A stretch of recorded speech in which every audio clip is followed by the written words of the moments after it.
Ah, yes, great show as always. As Gamma says, well done, Pete and Dan, on that show. Even if Pete did give me a little bit of a scare then when I thought he was going to try and broadcast something that's not quite ready yet. Next podcast, we'll get to see that interview that I did with Laserbeam. Such a great time. Had a great chat with him.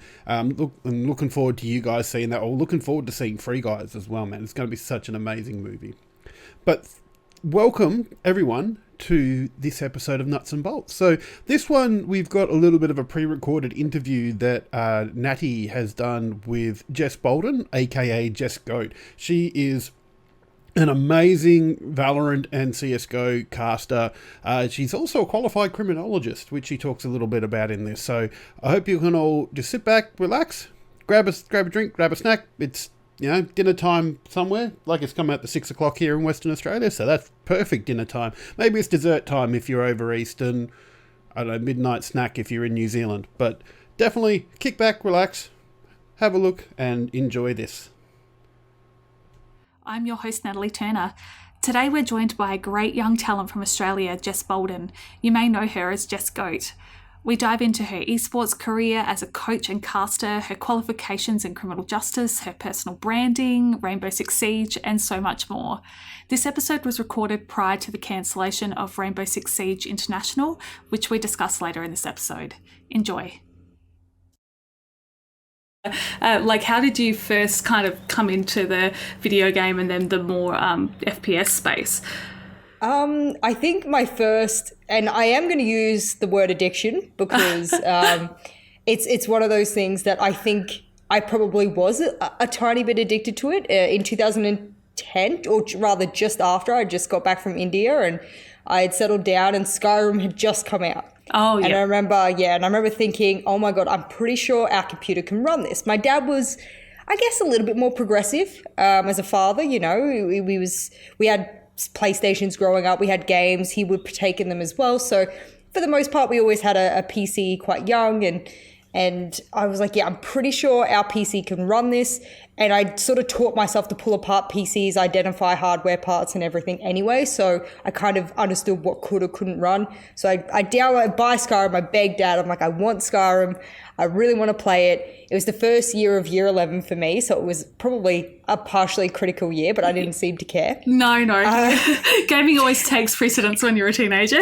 Right, exactly. So get Skyrim and I fall in love. I'm sitting there just like, wow, this game is amazing. And that was my first proper venture into PC gaming, which I do distinguish from console gaming because I feel like they are two completely different areas of gaming, especially when you've done both intensely. You can, I guess, find that line between them. That's one's quite serious, one's a little less and a little bit more casual, which I found console to be originally. Yeah, I agree entirely. By the way, I was raised on consoles and that's exactly my perspective of it now. If you're talking about serious competitive gaming, it's pretty rare that somebody's mentioning console in the mix. Right. And a lot of people try and sort of talk up console. No, I've done both, so I kind of go, I know what it is. But mind you, I then, finished high school, and I'm very young when I finished high school. I skipped a year when I was younger. My father moved around a lot. And I go to university, I'm 17, so I can't go out with all the gang. You can't drink, you can't go out. Yeah. So what do? I buy a PlayStation with my spare pocket money. I'm working my butt off. I was living alone in Melbourne, going to university. I'm on like bottom wage at that point. I'm eating noodles as my dinner, And so, you're like, I'm like, oh, I got a little bit extra Centrelink money. I'll save it up, every few weeks and I'll buy a PlayStation. Give me something to do so I don't I'm constantly doing study and work and stuff like that. Finally get a PlayStation. I start Call of Duty Black Ops 1.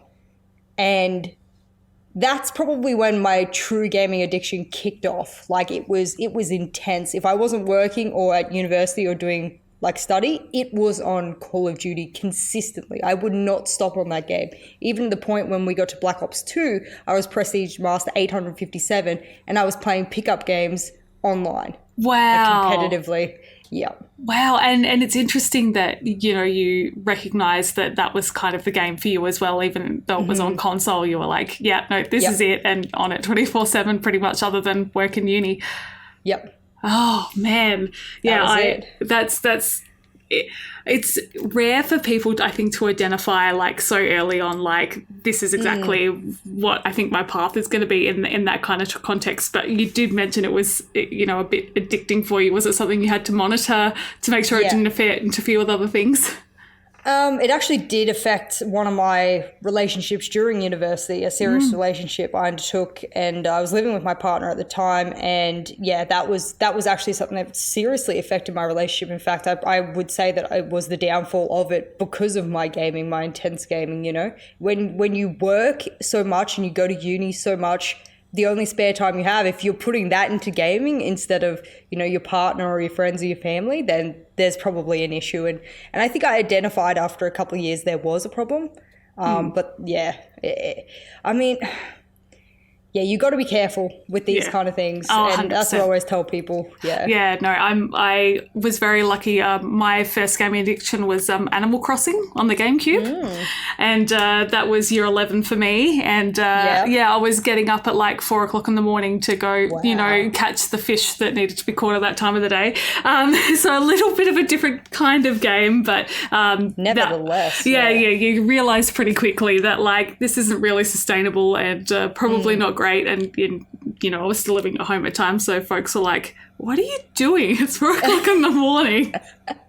Catching a fish is very important. Oh no. God. You know what? Animal Crossing has developed. You know, we got to give it some praise because that game, that's for everyone. That game is for everyone. It doesn't matter if you're an FPS gamer or not. So shout out to them. They did a good job. Oh yeah, 100%. And it's very much that got to catch them all vibe with all the things you can collect in that game. That was what got me, which is why I can't touch any of the gacha games because they would ruin me. They would ruin me. Of course. Oh no. So, you know, you're gaming and you're doing your uni at the same time.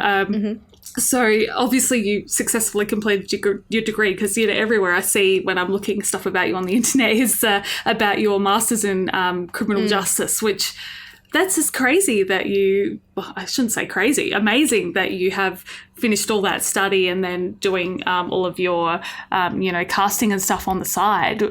Do you feel driven in your study and in that career path to keep working down that way, or have you fully dedicated yourself now to casting? I would be an idiot not to keep up with my research. After during my master's degree, or in fact, to give it context, before I even entered my master's degree, I knew exactly what specialization in criminology I wanted to focus on. I'd already picked sort of specific subjects in the end of my bachelor degree, going to my master's degree. It was very difficult. Even going to RMIT, there was only one professor in the entire university that even understood research in my area. I'm actually a pedophilic and child sex offender specialist. Oh, wow. So that is an area that has ever-changing research. I would say there's probably maybe 4 researchers around the world with credible research, and that's worldwide. So it's a very unexplored area. It's a very niche area and it's a very lonely area of research. So if you don't keep up, you will be left behind. So I do every year. I try and keep up. If I'm taking my plane ride to Europe, it's about a 20-hour plane ride in total, maybe a little bit more depending on the winds. I will download every bit of research paper I can. Sometimes I'll email RMIT and request access to the database, or La Trobe. I used to teach at La Trobe, and see if they'll give me access again just to download a couple of papers. And I sometimes I get lucky, sometimes not so much. So, I mean, you think that you're a advocate and resource for them as well. They'd want you to be up to date with what's going on. Oh, wow, that's really deep and obviously quite contrast to what you're doing with your casting and with gaming as well. Yeah, it's a lot of different worlds that I have and do live in. So I enjoy it, but yeah, you're right, it's heavy. But someone has to do it. That's what I told myself originally, before I even realized I would go into gaming. And that's why I pursued that path. Yeah. I mean, it probably works out to be a nice balance that you've got something heavy and something light, so you can bounce between the two. But obviously both like really in-depth fields, you know, not something you can just like be an expert in just by, you know, spending a couple of hours a week on. Yeah. That's a big thing I tell people as well, is that both in gaming and then obviously in my specialization, is that when I say something, especially in Siege, I'm confident in what I say. I don't say things I'm not educated or experienced in. I hate people who do that. Misinformation spreads like wildfire, and that's how every sort of industry goes, and it's just very frustrating to see that. So when I do say something, I try and at least make it seem like, I'm an experienced person to be able to say that. But it's too, I guess, what you consider worldwide as niche areas. So I don't get to say that much too often, but when I do, I hope it has a little bit of impact. Oh, it definitely does. I've had the pleasure of watching a couple of the casts you've been on, and your voice carries because you're just saying things that are truthful and accurate, and managing to throw in a bit of humour there sometimes too, which is always nice in a cast. I wish I was a little bit more humorous. I'll tell you what, my duo is the one that picks up the humour there. I've worked on my robot Jess casting voice because, it's like back when I was teaching, you got information, and you're just trying to spit it out. You're trying to get it out to the students. When I came into casting, I think I carried a little bit of that over, which was totally not the vibe, because now I'm an entertainer. Yeah. And I do it on my stream flawlessly. I can stream and be funny and ridiculous, and then get into a cast and it's like you're overthinking. You know what I mean? You're trying to be too proper. Oh, it's difficult. It would be difficult to have your analyst hat, which is probably the same as your teaching hat, and then your entertainer hat, and trying to balance them both on your head at the same time. Right. It's tough, but it's great. I love a challenge. Yeah. Well, I think that's probably one thing we can say about everything you're doing. None of it's easy. And certainly with the casting as well, there's lots of people in those fields that are kind of wanting to get into those areas, and to be in the position you are just speaks very highly of your skills and experience. So what kind of prompted you to get into casting? I know that you've had some experience at the higher level of professional play, but also through coaching as well. Was it something that just evolved over time, that you were like, oh, I think I want to try casting? Or was it something early on you were like, oh, I mean, I like talking, so...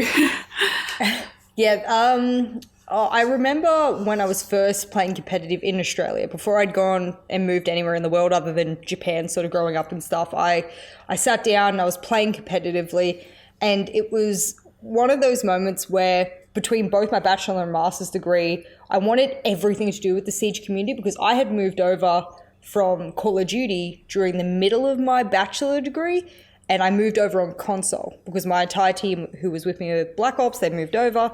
I was absolutely distraught. I saved up money, got Siege, tried it, moved over, and was like, oh my God, all right, this is it. This game is, I don't know how they did it, but they made a game that's like better than my original game. Let's go.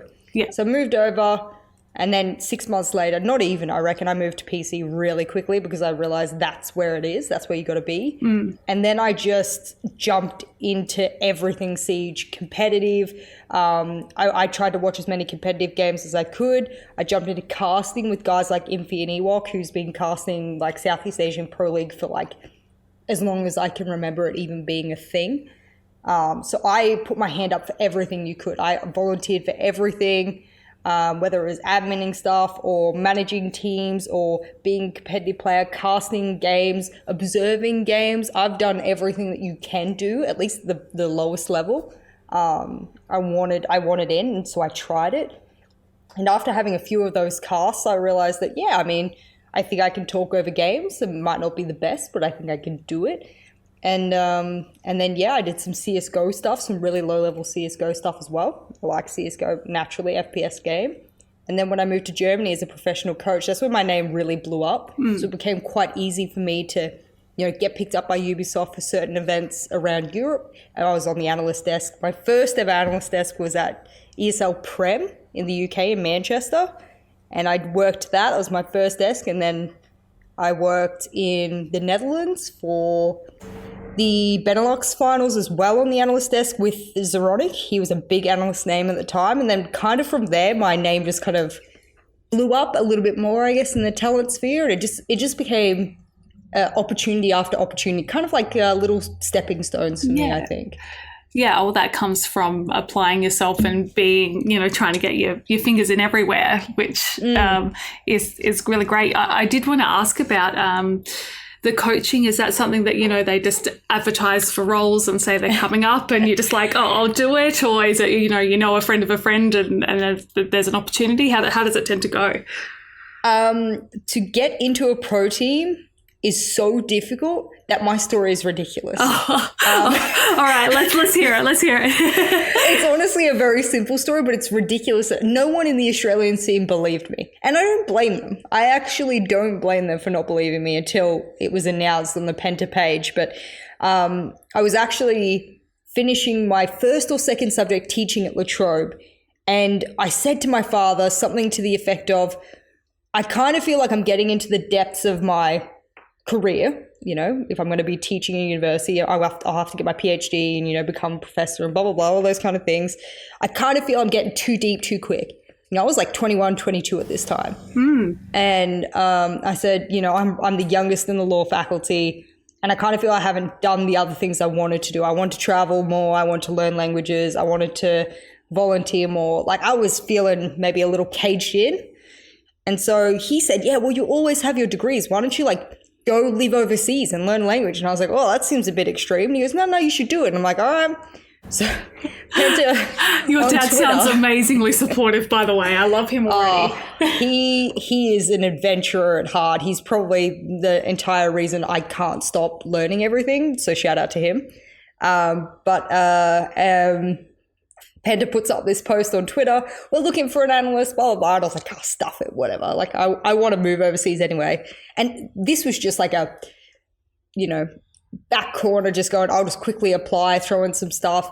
I get an email and it says, hey, can you do like a VOD review or an analysis of this team and blah, blah. I'm like, yeah, that's pretty easy to me. I've been playing comp for a while. That should be pretty easy. So, naturally, I'm just sort of finishing my master's degree. Of course, I know how to write a pretty in-depth report. Yeah. That seems rather simple to me. So I fill out this, 3,000 word report and I'm like, yeah, and this player and this, and I got screenshots. It looks all fancy. The next day I get an email. I said, can you jump into a meeting with the team? Now this is, mind you, you would have to be the luckiest mother effer in the world to get into a meeting with 5 professional players at all, even just to speak to them, to get into a game lobby with them. And I'm this little old Australian, just, blah, blah, blah, not known anywhere in the world. And I jump in and I'm a nervous wreck, but I'm playing it cool. Yeah. And the boys are all very nervous to talk to me. Don't know really what to ask. So it's the manager asking most of the questions. And then they say, well, when can you move? And I'm like, wow. And yeah. The rest is history. There you go. And then I moved. That is so exciting. I mean, it sounds like all of your background with your university study, being able to do that in-depth analysis from research of different topics and then moving that into gaming is what won you that, because that would be a really unique advantage for somebody applying for a role like that. I think if I could give advice to anyone when relating my story, it's that I can do, and maybe touch typing helps a little bit, but I wouldn't say that that's anywhere near what will get you through. But I can write a really big report really quickly because I was always forced to via university. You have to be quick, you have to be fast. And if you're like me, you want to game as much as possible. So you got to be quick. Yeah. And touch typing and whatnot. So for me, what might take someone a few hours to write will take me 45 minutes. And that's the advantage I might have over someone else, whereas someone else might be, I don't know, more mathematically inclined and be better with the numbers. So always play to your strengths, I feel. Oh, I like that. I like that a lot. Reminds me a lot of one of my colleagues at Goa. We've had an interview with the World of Tanks team, and he was throwing out all these numbers. Oh, I noticed these guys have won this many times and these things. So he was throwing out all the numbers analysis. Oh, wow. And you can just see how different brains work. So obviously with your teams that you work with when you're casting and coaching, that you have just different minds working together. So yeah.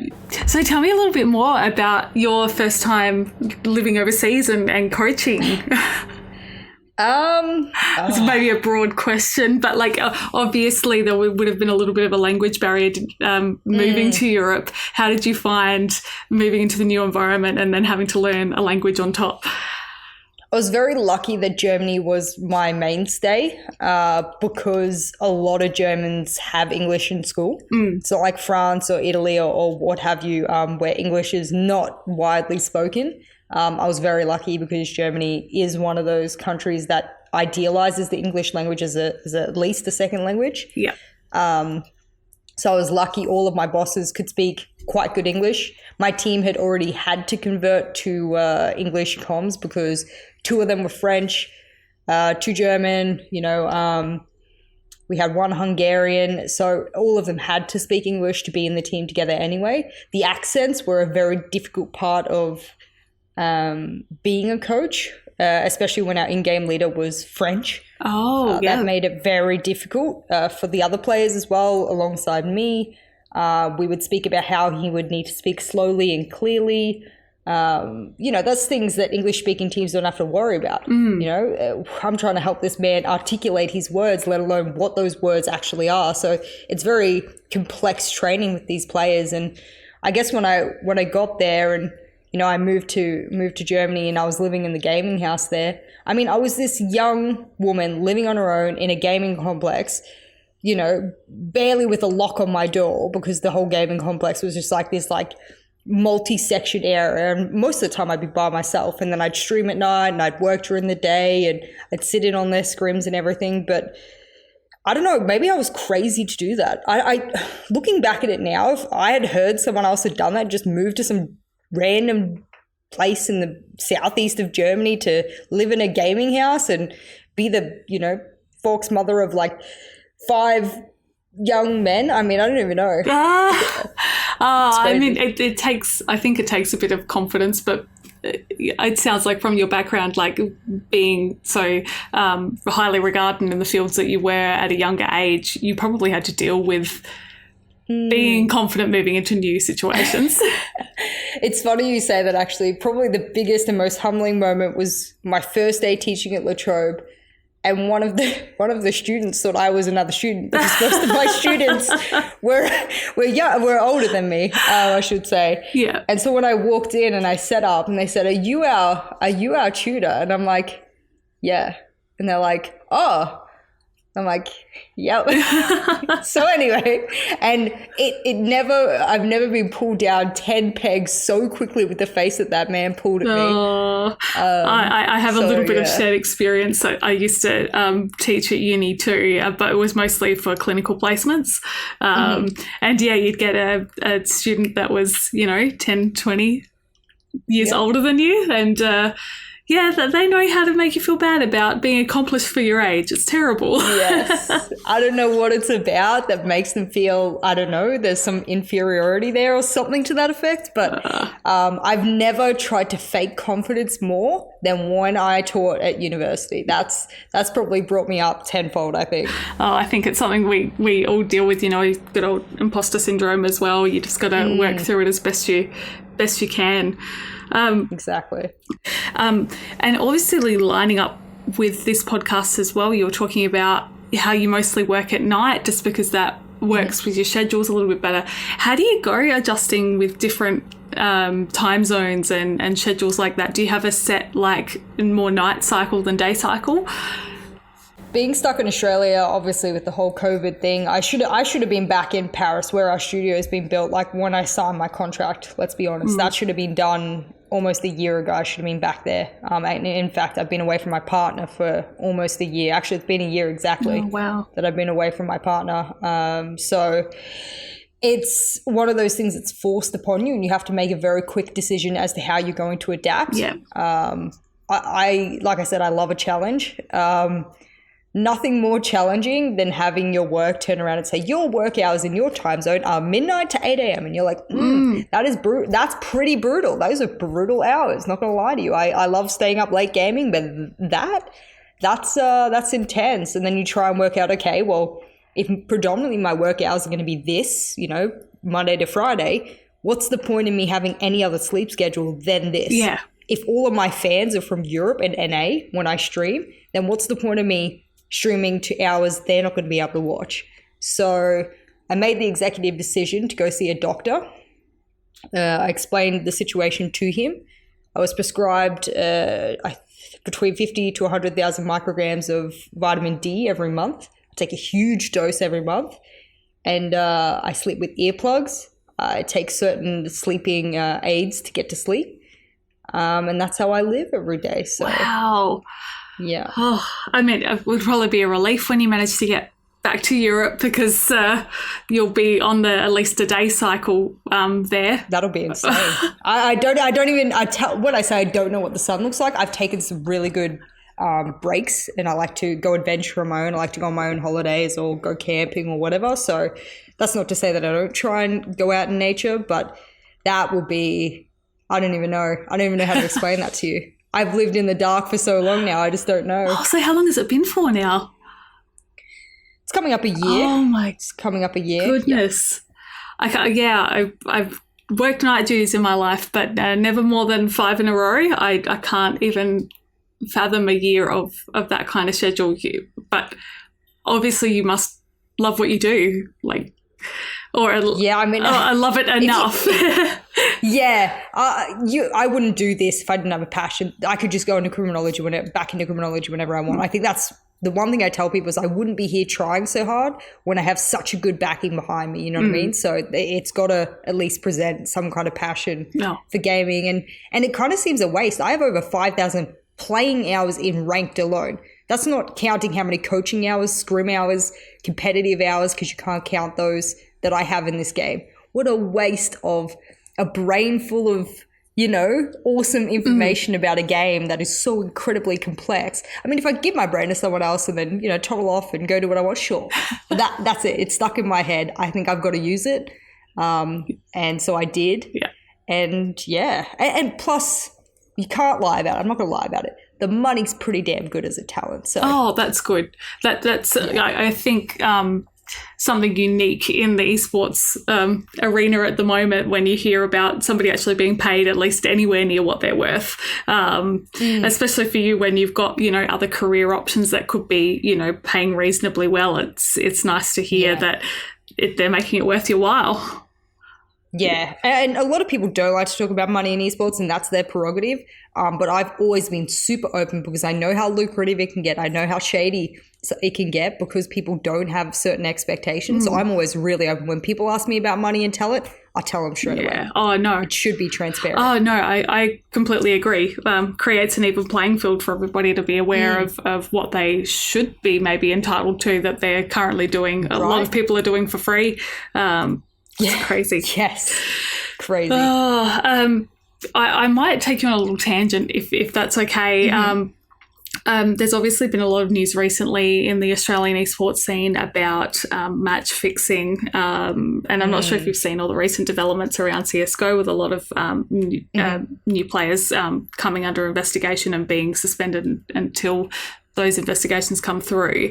I only say this because one of the speculators was discussing that it's difficult not to see the incentive there for players not to get involved when most of them aren't getting any decent prize money. I don't know if you have any more eloquent thoughts, especially coming from your background in criminal justice, people obviously doing things that are illegal, but, justifying it in different ways. Do you see a way that the industry can address it in a better way? I guess that's a twofold question. I'll probably start with what I guess the foundation of that kind of is and my identification of it is, and I can even use Rainbow Six Siege as a comparison to CSGO in Australia, is that we have 1/2 teams in Australia in our tier 1 pro league scene. This is the highest you can go in all of Australia / Oceania, etc., that are paid a salary. And I refuse for players to turn around and say, I get paid a salary. No, your $300 pocket money a month is not a salary. I hate to be rude, but that is the absolute truth. Yeah. I'm over in Europe as a coach making 3,000 plus euros a month as a coach. Yeah. You are over here making 300 a month. That's not a salary. Your organization is giving you, please stay with us money. Yeah. That's what they're giving you. And so when you're on money that you cannot be sustained with, and you've either got to be on Centrelink and or you've got to go have some kind of weekend job, meaning you can't play or analyze your games like a professional should and would and could, of course you're going to reach to desperate method, this is the foundation of criminology as a whole. It's something we call criminogenic factors. If your financial status is crippling you, and as a result, maybe you have no time in the week because you're having to do all these other stuff. So you've got social inhibitions as well. And then maybe because you don't have money, you can't go out with friends. All of these criminogenic factors are going to force you to take desperate measures. These kind of match fixing ones are a big indicator of someone who is having multiple areas of stresses on their life. And can I blame them? No. Not when I know and have lived through the differences in lifestyles of tier 1 players around the world. No. Like, think about $500 a month. You can't pay rent. You got to live with your parents if you're lucky. Yeah. I mean, that's just a matter of fact kind of in Australia at the moment for a lot of esports, pros, they're still living at home.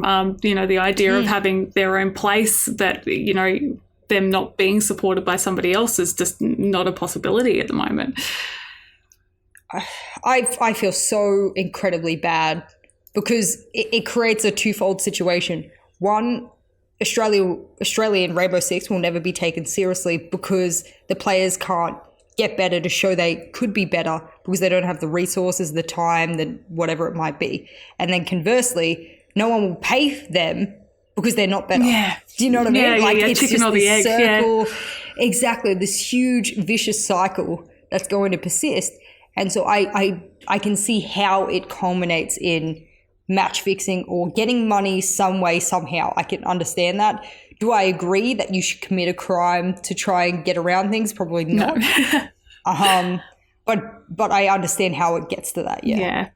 Yeah, I find it a really interesting discussion to have with people generally in esports because I really see a big space in the industry for non-endemic sponsors to be kind of moving in and sponsoring players, similar to what they had, in the high levels of MMA for a long time where, players could have independent sponsors and be able to wear them on telecast, which is, again, not something that we do at the moment because teams are more sponsored rather than the individual athletes. So certainly a multi-pronged thing. And I'm kind of asking everybody at the moment just to see if anybody has any solutions, but it's not an easy one to fix other than a giant injection of money from somewhere. I mean, if players, specifically we're talking esports, if players want injection of money, and again, I'm going to use Rainbow Six of this, I know maybe, I'm going to say maximum 3 Australians who are worth investing in. And this is just outside of their competitive play. This is, they have a brand that is worth injecting because they can give you exposure. 3. That is an awful number. That goes to show that if you are not building your brand and making some kind of content and doing this and growing here and blah, blah, blah, then you are unfortunately worthless to a brand. In fact, putting money into you in marketing would be throwing money in a bin and lighting it on fire. It doesn't get anywhere. It doesn't do anything. And that's the problem that Australians have now is they go, I play for a team. I play professionally. Give me money. No. Give something back. Yeah, 100%. This is something I wanted to discuss with you as well because, you have done a great job with your individual branding. You've got a, very popular Twitch channel and you're always really active on Twitter and socials and I always see you around. I just wonder if you've got any advice for esports players that maybe need to be taking more control over their branding and, what kind of initial steps you took when you were developing your brand. The biggest thing I did was when I initially moved to Germany for Penta, and that's how I sort of started making a name for myself originally, was I identified that is not enough. You're the coach of Penta, okay, but 0.0001% of the competitive community knows what that means, understands who you are and what your relationship is. So I stepped out, created my own branded name. I have JessGOAT, and in fact, I even paid for my name on multiple different social media mediums so that I had the same gaming name on every platform. Every new app that comes out, I will create a JessGOAT account, even if I don't use it yet. And I make sure that on the areas that I'm proficient at, which is live streaming, I suck at YouTube. I can video edit quite well, but I just hate, for the love of God, I hate it. But if that's your thing, do your thing because YouTube's a great medium to grow on. I've paid a video editor because I can't do it. Anyway, there's too much time in a day to you got 100 clips. I don't know how they do it. No. Anyway, shout out to them. That's great focus. Oh, it's good you can identify your strengths and weaknesses and outsource the things you need support with. Right. I'm not a professional at everything, and video editors are. They're experts at how to put things together and make good montages, so might as well pay them to do what they're good at. And I think if my biggest piece of advice is your organization won't be there forever. That's why I had to change from Jess Pen to Jess Goat and identify that really quickly, even to the point where I got criticized that if I spent less time focusing on my own brand, maybe I'd be a better coach. That's what I was told. No, there's 24 hours in a day. You're just lazy. Wow. I just know how to use the 24 hours better. That's really interesting. So when you were coaching, they were criticizing you for investing time in your personal brand. Oh, yeah, because in Rainbow Six, there weren't a lot of people that could do both, nor did they try and do both. And those that did were already quite famous in the scene, but they got a free pass. I didn't. I had to prove that I could do both. And now I can do that with casting. And good luck questioning me, because I put in the hours and I could prove it. I'm not an expert at Rainbow Six Siege, but you seem like you have reached, the height of the industry. Do you have any more goals as far as working with Ubisoft and CSGO? Oh, sorry, CSGO, Rainbow Six, sorry. No, you're right. And I still do work CSGO events. The last one was the Girl Gamers World Championships in Dubai. That was a great event, mind you. Girl Gamers do an excellent job. Shout out to them for hiring me. I'm one of those people, I didn't go to either of my university graduations. I refused because I didn't think it was good enough. So I don't think anything's ever good enough. It's probably a big flaw of mine that I need to work on. I need to slow down and go, hey, look at all these things you've achieved. Maybe you can high five yourself every now and then. Same with my recent blow up on Twitch. I need to identify that is big. That is huge. And maybe one day I'll wake up and I'll work it out. But I think I just always want to be doing and growing and challenging myself. So as a result, I probably will always just look for the next opportunity to grow regardless. So I probably couldn't even tell you the next goal because they're always ever growing. Yeah. And it's always opportunistically something I reach out for. So unlike most people, probably not.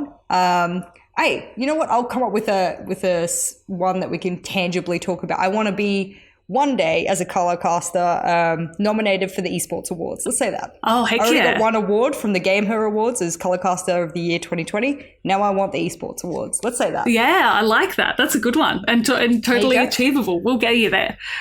Yeah, let's get it. Yes.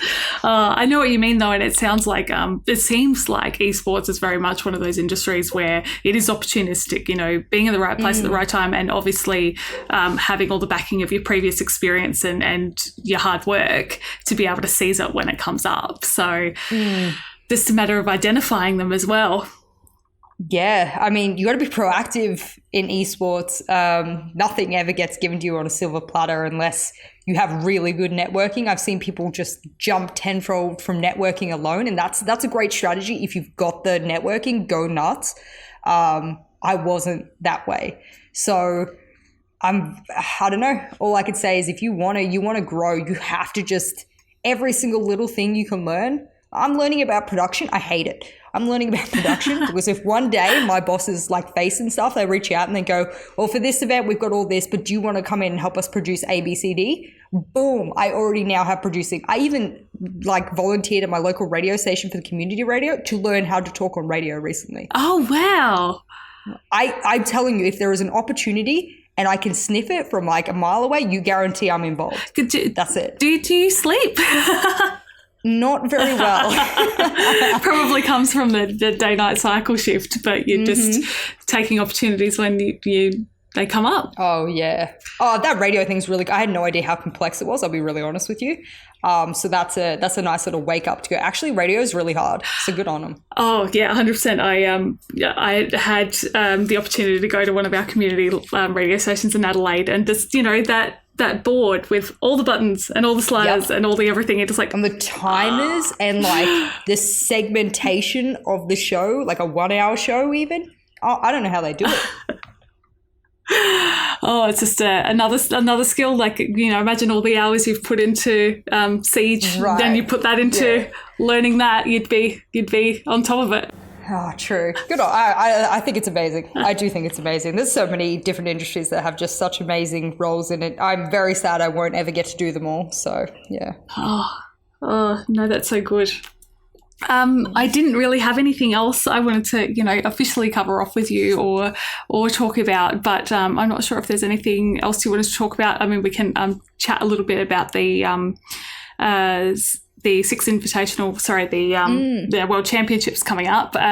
What are you looking forward to with that? Are there any teams you're keeping your eye on? I mean, I'm following Wildcard Gaming because I'm an Aussie girl, so got to lean into following the local team, but not sure if you've got any picks or any people we should be keeping our eye on for the event. I guess sort of bouncing off your wildcard mention there is that I worked last year's Six Invitational as an analyst, and I was very lucky. I got to work the grand finals as the analyst as well. And wildcard, unfortunately, didn't do well at SI at all. And I don't know what it was back then. They had a great team. They lost Ethan recently, which was what I would consider to be a superstar player for the region.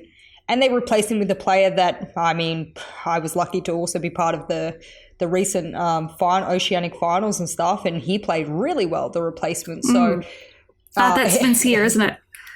Yeah, Vinny. Yeah. And I feel for wildcard because it's hard to make roster changes and you're replacing one of your superstar players, and that's got to be rough. Coming into this SI, I will say very clearly that since Fnatic moved away from Australia, the APAC North, for the moment, we'll see if they have to come back because of COVID or whatever. But if Fnatic don't come back and Wildcard is going to stay as the new Fnatic, as the big hitters of Australia and Oceanic region, then they cannot do what they did at last SI. Even if they don't make it out of groups, they cannot be embarrassed the way that they were. Like that, it has to be better than that, because we live in the shadow of what Fnatic left. All of us as Australians are sitting there going, well, Fnatic's the only one in Australia that could ever do anything. And that's a shame. That's a horrible thing to say, that you got one team ever that's been able to achieve things, or one set of players, rather, regardless of what organization they've been part of. And Wildcard's going to have to step up this year. Like, they really have to rock up in Paris and prove that they can, even if they just beat one reputable team from overseas, that's it. That's good. That will be enough. And that's what we want for Wildcard. I think we want them to prove that they are not just an easy rollover. I've seen them play. They have what it takes. I just think not being able to scrim with like European and North American teams is the biggest detriment I've ever seen. Obviously, Wildcard doesn't have the most money in the world, so they can't do what other teams do, where they go boot camp early and, scrim. And Fnatic used to do that. They'd stay in London and they'd scrim the European tiers for like a week beforehand, steal everything from those teams and come in guns blazing. Good on them. Good strategy. Yeah. It was perfect. Good on them. I thought that was brilliant. But there's just really not been an official Fnatic replacement yet. Wildcard could get, Wildcard are close. But if they went up against BDS or TSM or DZ or G2, they're going to have a rough time. That would be an awful seeding if that's what happens to them. So, mind you, it's a round robin now, so they're going to get much better opportunity to prove their skills. Yeah, I was having a look at it. So it's 9 matches, but just one game each. Yeah, so I don't know how I feel. Them changing the format so intensely, because World Championship is our most prestigious event by far. You got $3 million you're playing for. And so how do you balance competitive integrity alongside it being a spectacle? Because one, what makes Six Invitational work is the viewership, the people who are putting the money into the skins, the battle pass, all of those things, and it caps at $3 million. That only happens if people watch or are interested in the skins, the battle pass, and esports as a whole. Yeah. That's just the truth of it. You're buying the skins, the team skins, etc. So do you give back to the viewers and the audience by giving them the best spectacle you can? And how do you balance that with competitive integrity? Well, most people would say you absolutely need to run a best of 3 double elim. Yeah. That is just the bare minimum. Ubisoft has turned around and gone, well, no, because Six Invitational was meant to be a grand spectacle. And how can we make it the grandest? Because let's be honest, it's boring. Your wild card shows up, gets knocked out in the first round, they versed one team. Yeah. Or 2 teams for the double elim, right? That's the maximum they can verse in a double elim. 2 teams, boom, knocked out of groups, that's it. You didn't see much of them. But if they do a round robin, how many games are they playing? 9. That is huge. You see them verse G2, NIP, SSG, Giants. Like that's cool. That's cool. So unfortunately, you got to drop some competitive integrity. You got to go with this fancy spectacle way because that is cool. Yeah. That is what people want to see. And a lot of people will criticize it. And of course, the pros will criticize it. But as someone who has been in almost every area of competitive play, as a player, as a coach, as an analyst, as a manager, and now as a caster from the talent and production side of things, I know what is best for it that I can consider when it comes to financing these people's jobs for the future and making it the best it can be. Unfortunately, this round robin, I reckon, will always be the best. Yeah. Oh, I think for the early rounds you can get away with it because it looks like they moved into the more kind of formal bracketing for the later stages, don't they? Oh, which you have to naturally. Yeah. I mean, you can't get around, the quarters and the semis being the best of 3s, double elim, blah, blah, blah. That will always stay the same for pretty much every game. Yeah. The only point of contention is that they had a map advantage for the upper bracket winner, which I find highly controversial. I've never agreed with, and I don't know how to fix it. A lot of people are saying give them a double ban instead, or give them site pick on the first 2 maps, which I don't think is enough of an advantage. Not these days anyway. I don't know what the answer is, but a whole map advantage just sucks the fun out of a best of 5. Yeah, it's really tricky to balance that, isn't it? Yeah, what I'm not this is the thing, I have to admit, I'm not an expert or professional at formatting or tournament organizing and stuff like that, so I don't know every in and out of it, but I guess from both a talent side and a broadcast side and a playing side, if I was to look at it on both ends of the spectrum, it's not good. It's not great. So where is it great? Because we got to give them something. Okay, we'll find out something else. Yeah, I mean, hopefully this is just an event where they can learn their lessons from it and build on it and make it better next year. And I'm sure there'll be plenty of people throwing their opinions out there of what could have worked better for them to analyse them and work through. Who knows? If, you'll probably see it and then just go, oh, here's the solution. Like I tend to find that's how it works when you actually see it in action working and going, oh, no, that's it. That's what it would have done it. Yeah, I don't know. We've been running it in because I work both European League and Asia Pacific North, and we've been running that in our finals as well. And it just kind of kills the vibe already. It kind of feels like you've missed out on a map, And I don't know. They'll find a solution. I have no doubt. But the biggest kicker, and thinking back to what was it, 2018, 2019. Oh, maybe it was 2019 Grand Finals between G2 and Empire. They went complete. They have unlimited overtime each map, and Coastline went to round 20 something, and it was wow. You've never seen teams push to their limits like that. How long did that go for? That best of 5 was so long. Wow. And a pleasure to watch in person, nevertheless. Yeah. Oh, just just sort of been that anticipating moment of anticipation just over and over and over again every match. Oh, wow. That was unbelievable. I'll never forget that. That's probably the best thing they ever added was unlimited overtime. And a lot of players would, or moreover coaches would disagree. They go, oh, now you're just testing stamina. I mean, sorry. I'm all about that spectacle. Yeah. Push them. Well, give it a go. You're reaching the best of the best, the pinnacle of the athletes. If they're at a competitive, what's the word there? They're equal competitively, then you've got to start measuring other things, don't you? That's true. I never thought about that.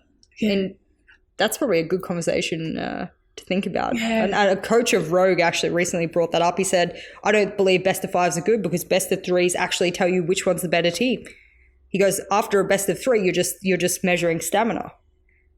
Oh. I mean, is he wrong?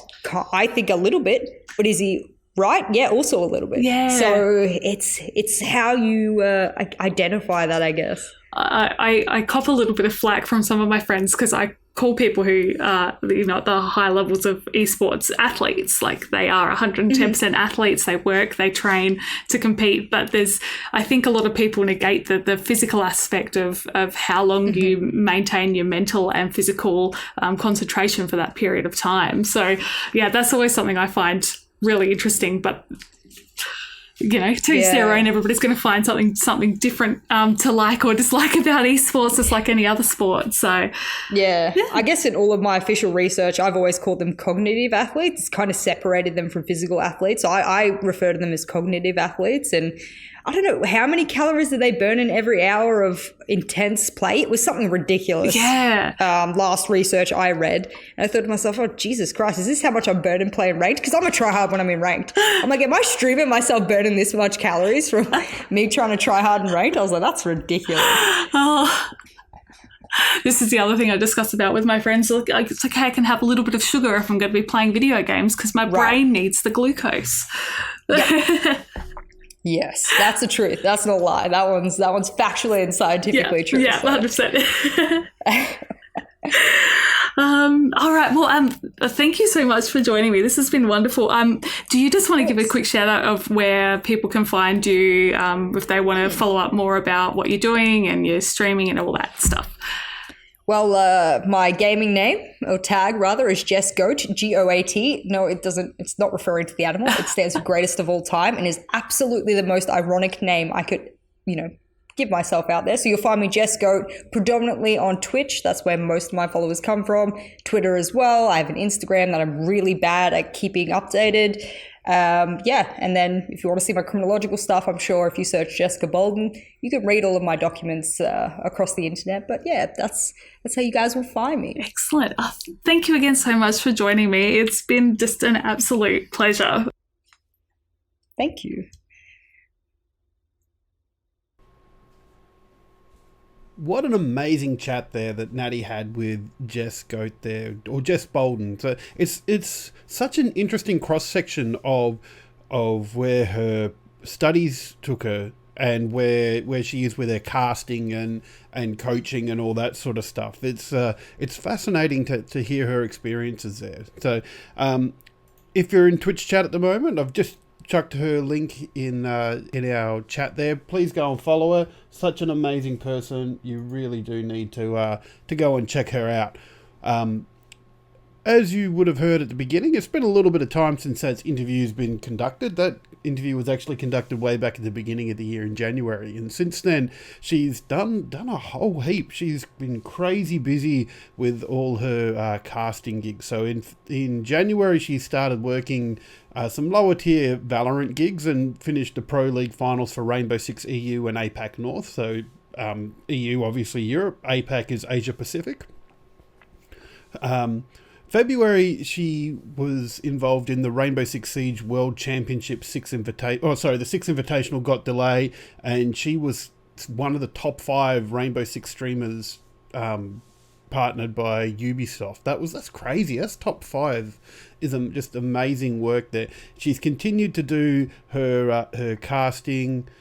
Began Pro League season for 2021 in Siege, covering all Europe and Asia Pacific North for Stage 1.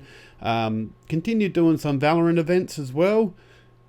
In May, the Rainbow Six World Championships began in Paris, and they were given permission to work online because of travel restrictions, which was her second World Championships as talent, which is amazing. So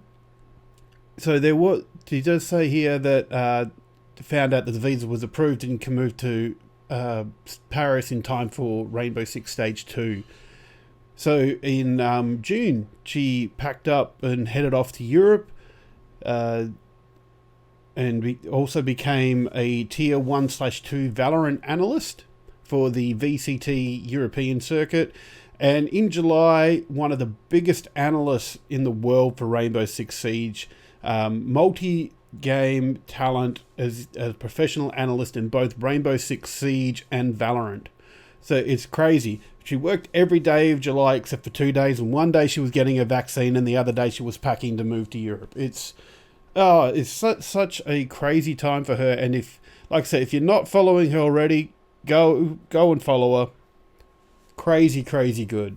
Amazing to talk to and just amazing person all round. So I did want to quickly cover off before we moved on. We did mention last week the ANZPL for World of Tanks Season 3. The nominations for draft closed last Friday, and they're actually going to be broadcasting the draft on their ANZ World of Tanks ANZ Twitch channel next Thursday from 6 o'clock Australian Eastern Standard Time.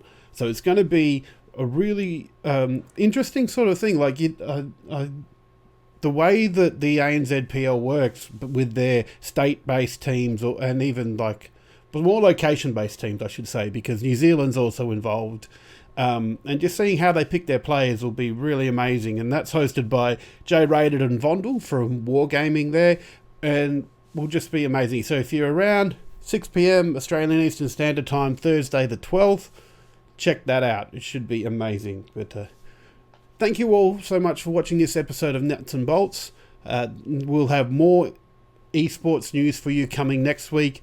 I think there might even be a little bit talk about Pokemon Unite. I saw some patch notes come out this week and how it's gearing towards becoming an esports of its own. So we're looking very forward to sort of deep dive into that a little bit more and see what's going on there.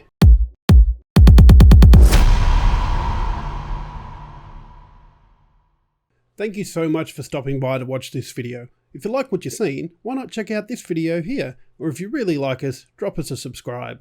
And don't forget to like and comment as well. Thanks, and we'll see you next time.